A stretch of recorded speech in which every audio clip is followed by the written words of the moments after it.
ஒரு தடவை திருக்கைலாயத்துல பார்வதி தேவி விளையாட்டாக சிவபெருமானோட இரு கண்களையும் தன்னுடைய கைகளால மூடிடுறாங்க. அப்படி மூடியதால அந்த நொடியே உலகமே இருள மூழ்கிறது.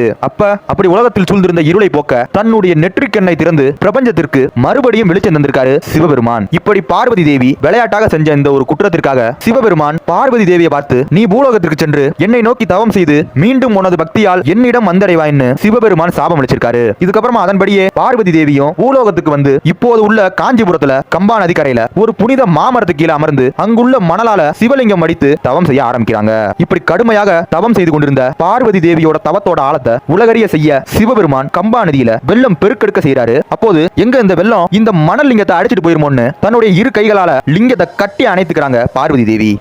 இப்படி பார்வதி தேவியோட பக்தியை பார்த்து பரவசம் அடைந்த சிவபெருமான் பார்வதி தேவிக்கு காட்சி கொடுத்து 2 படி நெல்ல வழங்கி நீ இன்று முதல் காமாட்சி என்று அழைக்கப்படுவாயின்னு அருள் புரிஞ்சிருக்காரு. இப்படி சிறப்புமிக்க இந்த புராண கதையுடைய சிறப்பு தலம் தான் காஞ்சிபுரத்துல தற்போதுள்ள ஏகாம்பரநாதர் காமாட்சி அம்மன் கோவில். அப்படி பார்வதி தேவி வழிபட்ட அந்த ஒரு லிங்கம் தான் இங்குள்ள பிருத்வி லிங்கம். அந்த மாமரம் தான் இந்த ஸ்தலத்தினுடைய விருட்சமாக இருக்கு.